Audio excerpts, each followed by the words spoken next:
Hi అండి, అందరికీ నమస్తే. నేను మీ Anjali. Welcome back to Anjali cooking.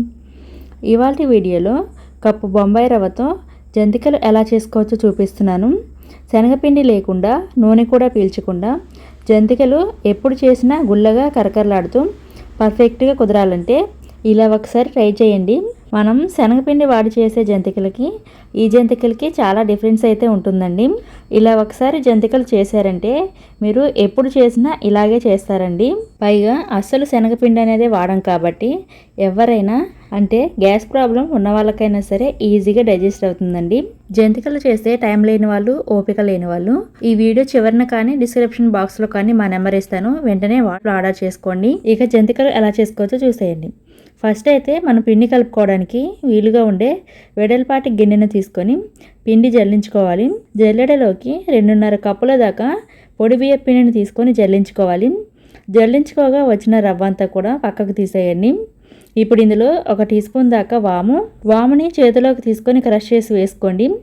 Next 2 tea స్పూన్ల దాకా కారం, మీ రుచికి సరిపడా ఉప్పు, 1 లేదా 2 టీ స్పూన్ల దాకా తెల్ల నువ్వులు వేసి అంతా కూడా బాగా కలిసేటట్టుగా మంచిగా మిక్స్ చేసుకోండి. పిండిలో ఉప్పు, కారం అన్నీ కూడా మంచిగా మిక్స్ అయ్యాక ఈ గిన్నెను పక్కన ఉంచండి. ఇప్పుడు స్టవ్ ఆన్ చేసి స్టవ్ మీద ప్యాన్ పెట్టి ఈ ప్యాన్లో బియ్యపిండి కొలుచుకున్న అదే కప్పుతో ఒక 3 కప్పుల దాకా నీళ్లు కొలిచి తీసుకోండి. 3 కప్పుల నీళ్లు ప్యాన్లోకి తీసుకున్న తర్వాత నెక్స్ట్ ఇందులోనే 1 టేబుల్ స్పూన్ దాకా వెన్న వేసుకోవాలి. ఇంట్లో తయారు చేసిన వెన్న అయినా సరే లేదా బయట షాప్లో కొన్నదైనా పర్లేదండి, లేదా వెన్నకి బదులుగా ఆయిల్ అయినా కూడా యూజ్ చేయొచ్చు. వెన్న మొత్తం కరిగి నీళ్ళు ఇలా మరుగుతున్నప్పుడు ఇందులోకి ఒక 1/2 టీ స్పూన్ దాకా ఉప్పు వేసుకోండి. మీరు మీ రుచికి సరిపడా వేసుకోండి. ఇందాక బియ్యపిండికి సరిపడా మాత్రమే వేసానండి. ఇప్పుడు రవ్వకి సరిపడా వేసుకోవాలి. రుచికి సరిపడా ఉప్పు వేసి బాగా కలిపి ఫ్లేమ్ను సిమ్లో పెట్టి ఇందాక మనం బియ్యపిండి నీళ్లు కొలుచుకున్న అదే కప్పుతో 1 కప్పు బొంబాయి రవ్వ వేసుకోవాలి. బొంబాయి రవ్వ కొద్ది కొద్దిగా పోసుకుంటూ గరిటెతో కలుపుతూ ఉండాలి. రవ్వ మొత్తం పోసి కంటిన్యూస్గా కలుపుతూ ఉండండి. రవ్వ ఇలా ఉడికి దగ్గరగా అవుతుందండి. దగ్గరగా అయ్యాక ప్యాన్ నుండి సపరేట్ అయ్యేదాకా కూడా ఉడికించుకోవాలి. సో చూసారు కదా, ఇలా రవ్వ ఉడికి ప్యాన్ నుండి సపరేట్ అయ్యాక మూత పెట్టి 1 నిమిషం మగ్గించుకోవాలి.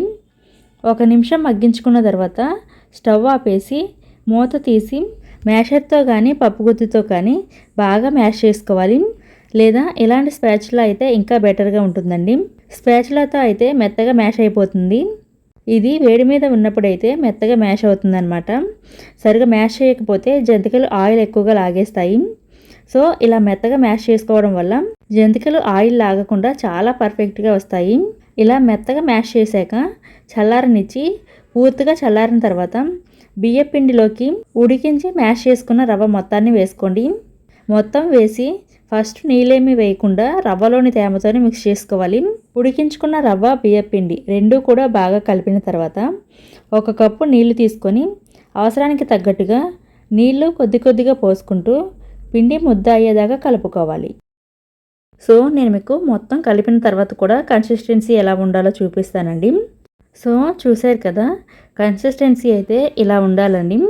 ఇంతకన్నా లూజ్గా ఉండకూడదు, ఇంతకన్నా గట్టిగా కూడా ఉండకూడదండి. ఇలా కలుపుకుంటే సరిపోతుంది. ఇప్పుడు ఇందులో నుండి జంతికల మిషన్కి సరిపడా పిండి తీసుకొని మిగిలిన పిండి కూడా ముద్దలాగా చేసి పక్కకు తీసి పెట్టిన పిండిని సిలిండర్ షేప్లో చేసి పెట్టుకోవాలి. సో ఇలా ప్రిపేర్ చేసుకొని మిగిలిన పిండి కూడా ఆరిపోకుండా బౌల్తో కవర్ చేసి పక్కన ఉంచుకోవాలి. ఇప్పుడు జంతికల మిషన్ని తీసుకొని మీకు నచ్చిన హోల్స్ ఉన్న ప్లేట్ని జంతికల గొట్టంలో పెట్టుకొని జంతికల మిషన్ లోపల ఆయిల్ని గ్రీస్ చేసుకోవాలి. ఇలా ఆయిల్ని గ్రీస్ చేయడం వల్ల జంతికల మిషన్కి పిండి అనేది అతుక్కోకుండా ఉంటుందండి. ఇలా ఒకసారి అప్లై చేసుకుంటే సరిపోతుంది. ఆయిల్ని గ్రీస్ చేసిన తర్వాత మనం సిలిండర్ షేప్లో చేసి పెట్టిన పిండిని జంతికల గొట్టంలోకి కూరుకోవాలి. పిండి జంతికల మిషన్లో కూరుకున్న తర్వాత మౌల్డ్ని కూడా పెట్టుకొని ఇప్పుడు ఒక ప్లేట్కి కానీ బటర్ పేపర్కి కానీ ఆయిల్ని గ్రీస్ చేసుకోవాలి. ఆయిల్ని గ్రీస్ చేశాక జంతికల మిషన్లో పెట్టిన పిండిని జంతికల్లాగా ప్లేట్ మీద ఒత్తుకోవాలి. ఇక నేనైతే ఫస్ట్ ఒక వాయికి సరిపడా ఒత్తుకుంటున్నానండి. ఫస్ట్ ఇవి ఫ్రై చేశాక లేదా ఫ్రై చేస్తూనే రెండో వాయికి ఒత్తుకోవాలి. ఎక్స్పీరియన్స్ ఉన్న వాళ్ళైతే ఫస్ట్ బ్యాచ్ ఫ్రై చేస్తూనే సెకండ్ బ్యాచ్కి ఒత్తుకోండి. ఒకవేళ ఎక్స్పీరియన్స్ లేని వాళ్ళైతే ఫస్ట్ బ్యాచ్ ఫ్రై చేసిన తర్వాత రెండో బ్యాచ్ ఒత్తుకొని అవి ఆయిల్లో వేసుకొని ఫ్రై చేసుకోండి. సో ఇదే విధంగా మిగిలిన పిండిని కూడా బ్యాచెస్ వైజ్గా ఒత్తుకుంటూ ఫ్రై చేసుకోవాలి. ఇలా ఒక వాయికి సరిపడా వత్తాక ఇప్పుడు వీటిని ఫ్రై చేసుకోవాలి. నేను ఇక్కడ ముందుగానే డీప్ ఫ్రైకి సరిపడా ఆయిల్ని పెట్టి వేడి చేసుకున్నాను. ఆయిల్ వేడయ్యాక ఒత్తి పెట్టుకున్న జంతికలు వేసి ఫ్రై చేసుకోవాలి. మరి ఎక్కువ జంతికలు వేయకుండా మీరు తీసుకున్న కడాయి సైజు, మీరు తీసుకున్న ఆయిల్ని బట్టి జంతికలు వేసి ఫ్రై చేసుకోవాలి. మరి ఎక్కువ వేసినా కరెక్ట్గా అన్నీ సమానంగా అయితే వేగవండి. ఇలా ఆయిల్కి సరిపడా వేశాక కొద్దిగా నొరగ తగ్గి జంతికలు కొద్దిగా గట్టి పడేదాకా ఆగి అప్పుడు రెండో వైపు తిప్పుకొని రెండు వైపులా ఈవెన్గా వేయించుకోవాలి.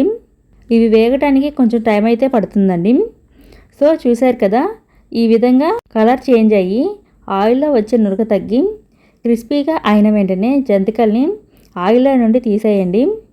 మళ్ళీ నెక్స్ట్ బ్యాచ్ వేసేటప్పుడు ఆయిల్ని 1 నిమిషం పాటు వేడి చేసుకొని అప్పుడు రెండో బ్యాచ్ వేసి ఈవెన్గా వేయించుకొని తీసేయండి.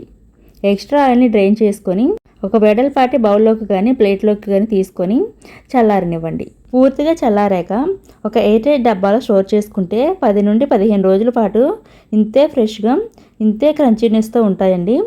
సో అంతేనండి, చూశారు కదా, చాలా ఈజీగా అస్సలు శనగపిండి వాడకుండా నూనె కూడా పీల్చకుండా చాలా రుచిగా కరకరలాడే జంతికలు అయితే తయారైపోయాయి. ఇది తెలియక ఇన్ని రోజులు ఈ టేస్ట్ అయితే మిస్ అయ్యారండి.